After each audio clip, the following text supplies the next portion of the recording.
My name is David Pinella. I am 29 years old. I was born in Baltimore, Maryland.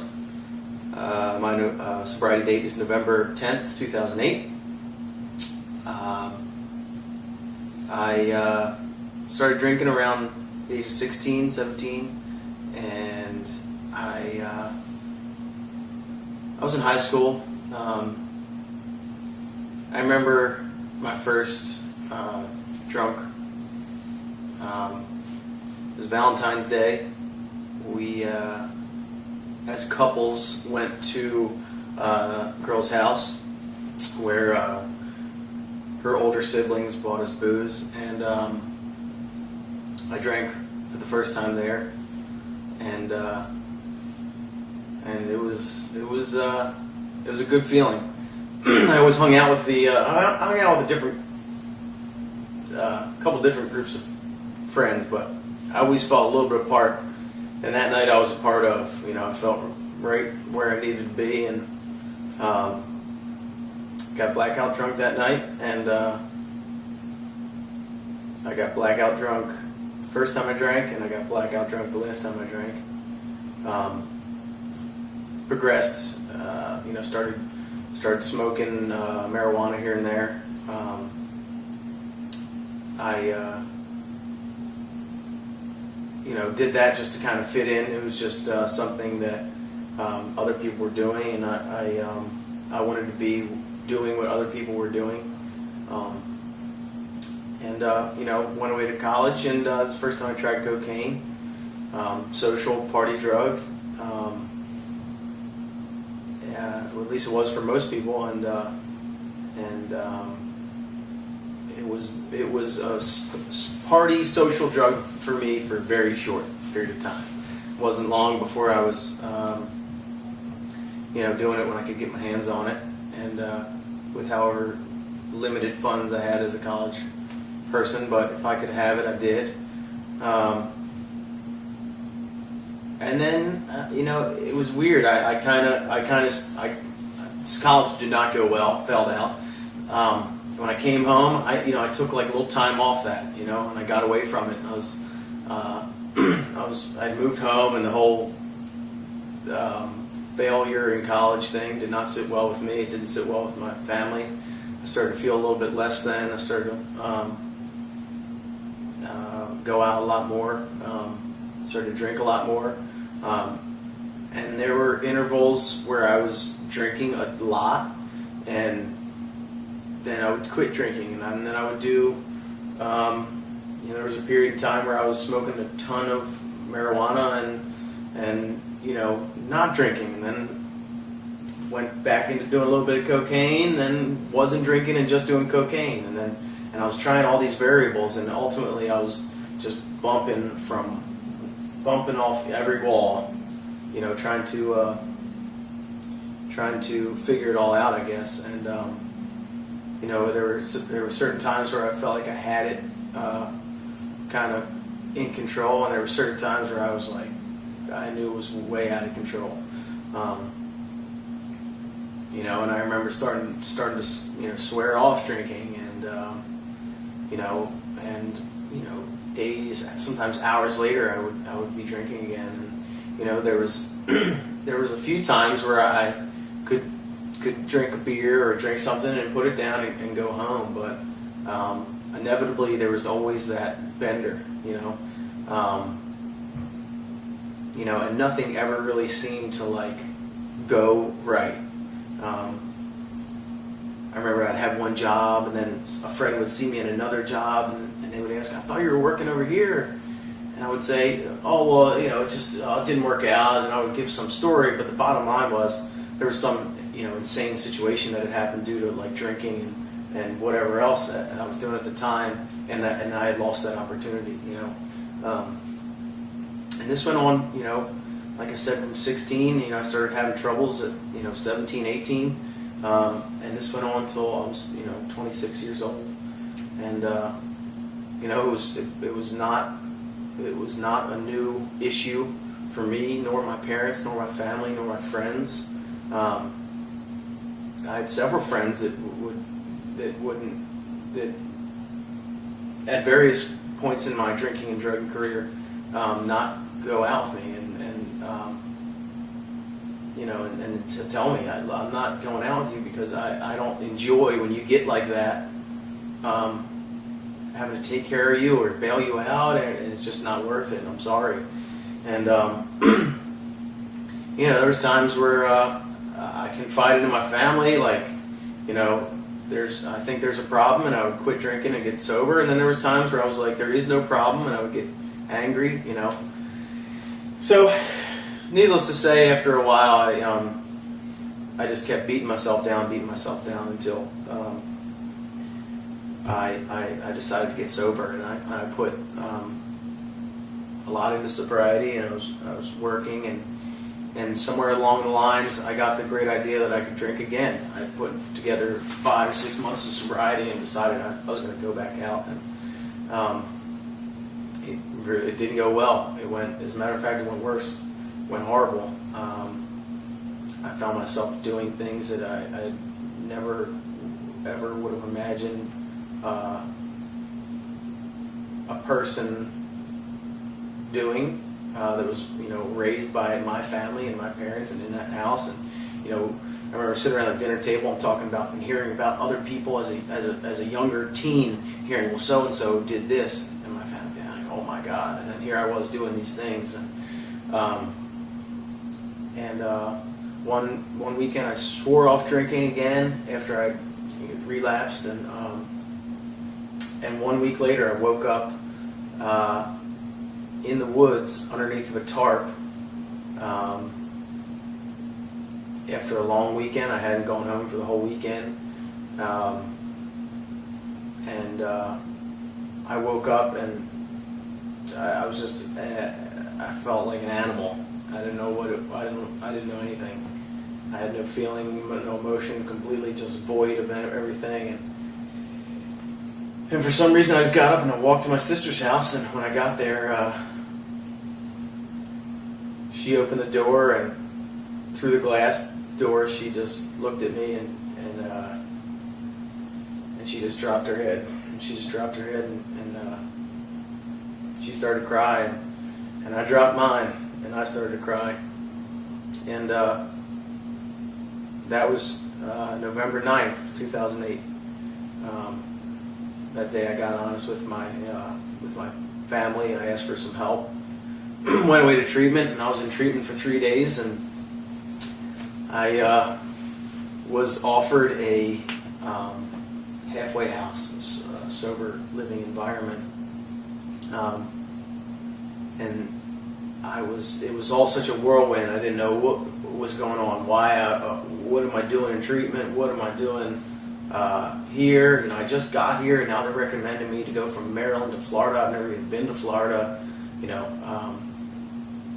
and I was just felt so like overwhelmed. But you know, when it got quiet at the end of the night, I knew that I had to do what it took, and there was something inside of me that this time was willing to do it. And with talking with my family and my therapist, I decided to look more into it, and they suggested Healing Properties in Delray Beach, Florida. And you know, it was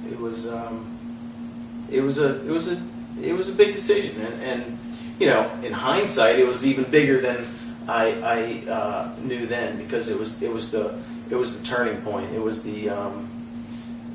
the catalyst into something that has been the best decision of my life. Not one of the best decisions. It's the best decision, which is ultimately a road of sobriety and the choice of a life. You know, really, I didn't really have any, you know, big plans. If I did have a big plan, it was like something completely crazy. I didn't know what life was going to be, but all I can say is that my life it's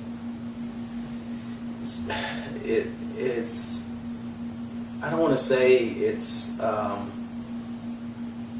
so great and so perfect. It's reality, it's life, you know what I mean? And things are on a day-to-day basis much, much better than they ever would have been and were out there. And I think Healing Properties gave a stable, secure,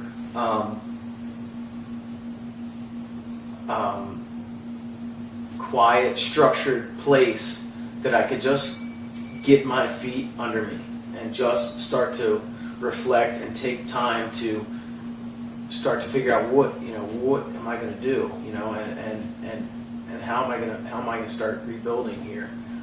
It gave me a foundation that I could build on, and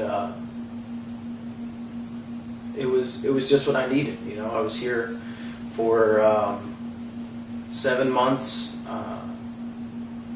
at the halfway house of Healing Properties, and then from there I moved into their three-quarter house, or there's what's also called their senior house, and I was there for another 6 months. So I was here for 13 months. There were some people that that came and went, and I did what it took for me. And needless to say, it's that was 2.5 years ago, and I'm a sober person today. I have integrity, I have morals, I have values, I have beliefs, I have a life beyond my wildest dreams, and I don't say that because other people have said that. I say that because that's my story, and that's my experience.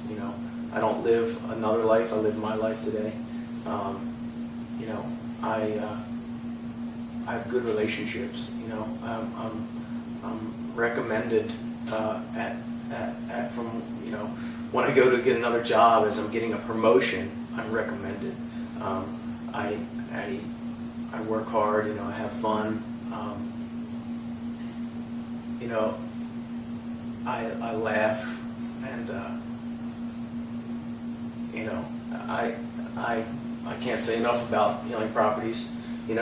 Well managed, well maintained, beautiful, perfect town. This is where it all happens. This is where it happens for a lot of sober people. There's a lot of good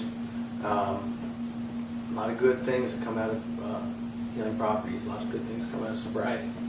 And for anybody who is on the fence or thinking about coming, I would suggest that you follow through and continue. Move up, move on, move forward, and you've come this far, and it's time to continue. What did step work look like for you? Step work was there's times where I was feeling the passion of sobriety, and I was really hitting it hard, and I felt great. I really did. And there's times where it was tough. You had to do some self-searching and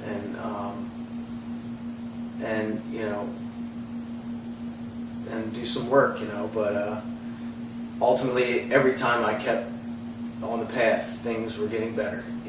I was getting better. My mentality, my things, just the path seemed to pave itself as long as I stayed willing and kept doing the right thing. I got through my steps the first time, and it was about 10 months it took me to do my steps my first time. So you're sponsoring now? I am sponsoring. I have a home group. I have sponsees. I have a sponsor. I am active in the steps. I'm active in helping others. Any of your sponsees here? I have sponsees that live here. Yes, I do. That's one thing that I've chose to do since leaving here is come back here and help guys that are coming in and coming through, and because I can relate I can relate more than they know, more than they will ever know. To the T, precisely. They tell my story and I tell theirs many times. How often do you come by? I come by, if nothing less, to talk or pick this guy up and help him out. You know, work on his steps once a week. Is there anything else you'd like to add? Ooh.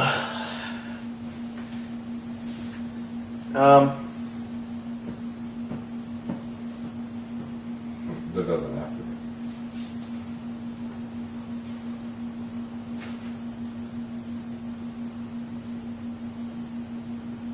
I think that if someone is watching this testimonial, they themselves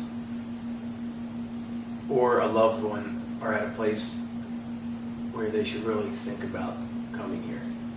You know, I can't say enough good things about this place.